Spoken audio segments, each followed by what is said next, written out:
அனைவருக்கும் என் அன்பின் வணக்கம். நான் உங்கள் நெல்லை அன்புடன் ஆனந்தி. நீங்கள் கேட்டுக்கொண்டிருப்பது கல்கியின் பார்த்திபன் கனவு பாகம் 3 அத்தியாயம் 24. பொன்னன் பிரிவு. பொன்னன் அந்த அதல பாதாளமான அருவிக்குளத்தில் இறங்கிய அதே சமயத்தில் சிவனடியார் அருவியின் தாரைக்கு பின்னாலிருந்து வெளிப்பட்டார். பொன்னனுக்கு ஏற்பட்ட மகிழ்ச்சியை சொல்லி முடியாது. அவன் மேலே போகலாமா வேண்டாமா என்று தயங்கி நின்றபோது சிவனடியார் அவனை பார்த்து ஏதோ கூறியதுடன் சமிஞ்ஞையால் வா என்று அழைத்தார். அருவியின் பேரோசையினால் அவர் சொன்னது என்னவென்று பொன்னன் காதில் விழவில்லை. ஆனால் சமிஞ்ஞை புரிந்தது. முன்னால் சுவாமியார் போன மாதிரியே இவனும் குளத்தின் ஓரமாக பாறைகளை பிடித்து கொண்டு தட்டு தடுமாறிச் சென்று அவர் நின்ற இடத்தை அடைந்தான். தூரத்தில் நின்று பார்த்தபோது குறுகலாகத் தோன்றிய அருவியின் தாரை உண்மையில் 30 அடிக்கு மேல் அகலமுள்ளது என்பதை பொன்னன் இப்போது கண்டான். சாமியார் அவனுடைய கையை பிடித்து பாறை சுவருக்கும் அருவியின் தாரைக்கும் நடுவில் இருந்த இடைவெளியில் அழைத்துச் சென்றார். இந்த இடைவெளி சுமார் 5 அடி அகலமுள்ளதாயிருந்தது. மிகவும் மங்கலான வெளிச்சம். கீழே பாறை வழுக்கல். கொஞ்சம் கால் தவறினால் அருவியின் தாரையில் அகப்பட்டு கொண்டு அந்த பாதாள குளத்திற்குள் போக வேண்டியதுதான். ஆகவே 2 பேரும் நிதானமாக காலை ஊன்றி வைத்து நடந்தார்கள். 4-5 அடி நடந்ததும் சிவனடியார் நின்று பாறை சுவரில் ஓரிடத்தை சுட்டி காட்டினார். அங்கே கிட்டத்தட்ட வட்ட வடிவமாக ஒரு பெரிய துவாரம் தெரிந்தது. அந்த துவாரம் சாய்வாக மேல் நோக்கி செல்வதாக தெரிந்தது.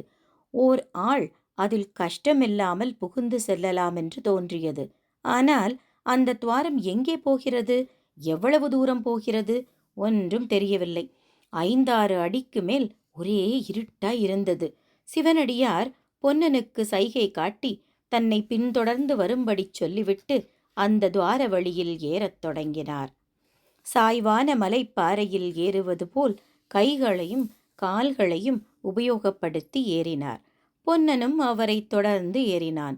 இன்னதென்று தெரியாத பயத்தினால் அவனுடைய நெஞ்சு பட் பட்டென்று அடித்து கொண்டது.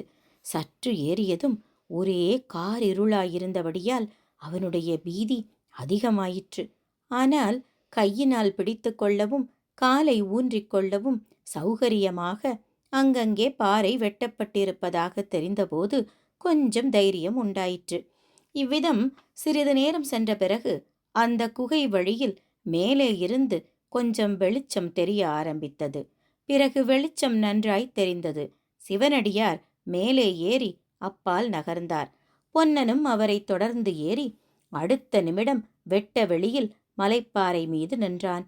சுற்றுமுற்றும் பார்த்தான். ஆஹா, அது என்ன அற்புத காட்சி! மலையருவி விழுந்த செங்குத்தான பாறையின் விளிம்பின் அருகில் அவர்கள் நின்றார்கள்.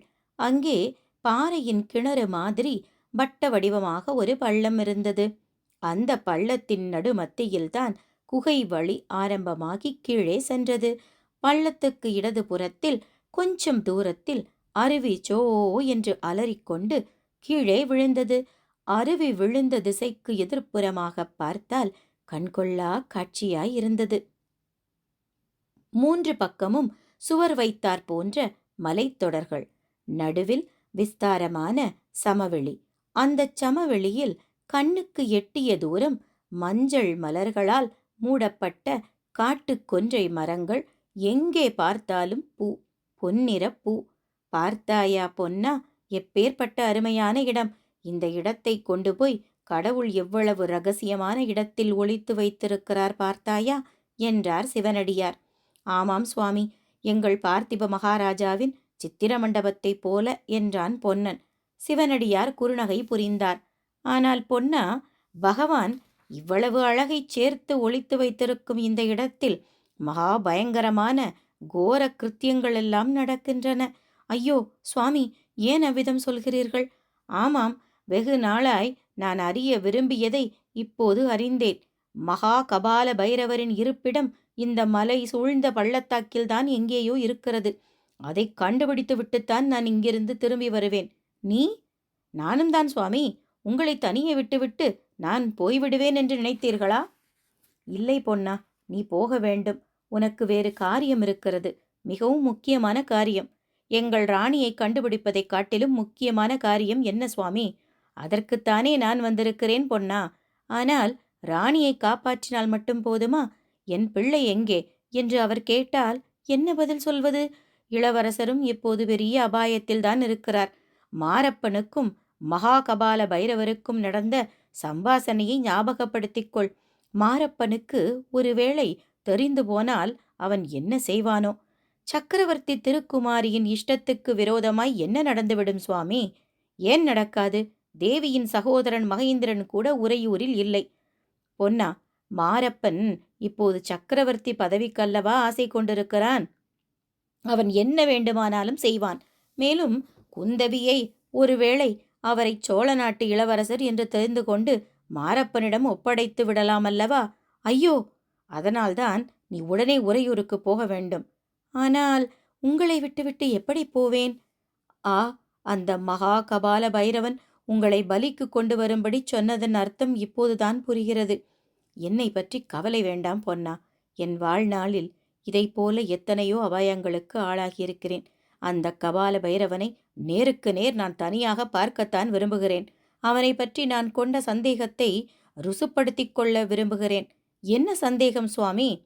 சமயம் வரும்போது உனக்குச் சொல்வேன் பொன்னா. இப்போது நீ உடனே வந்த வழியாக திரும்பிச் செல்ல வேண்டும். நேரே உறையூருக்கு போக வேண்டும். இளவரசரை பற்றி சந்தேகம் தோன்றாமல் இருந்தால் அவர் அங்கேயே இருக்கட்டும்.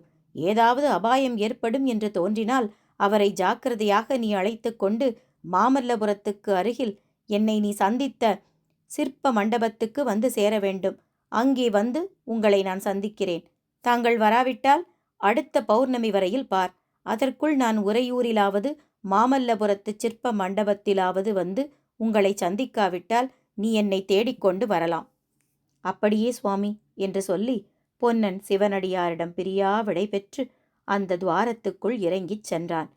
கீழே வந்து அருவிக்குளத்தை தாண்டி கரையேறியதும் மேலே ஏறிட்டு பார்த்தான். அருவி பாறையின் விளிம்பில் சிவனடியார் நின்று பார்த்து கொண்டிருப்பது தெரிந்தது.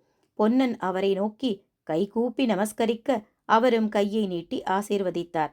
பிறகு பொன்னன் விரைவாக அருவி வழியில் கீழே இறங்கிச் செல்லலானான். அடுத்த அத்தியாயத்தில் தொடர்கிறேன். நன்றி.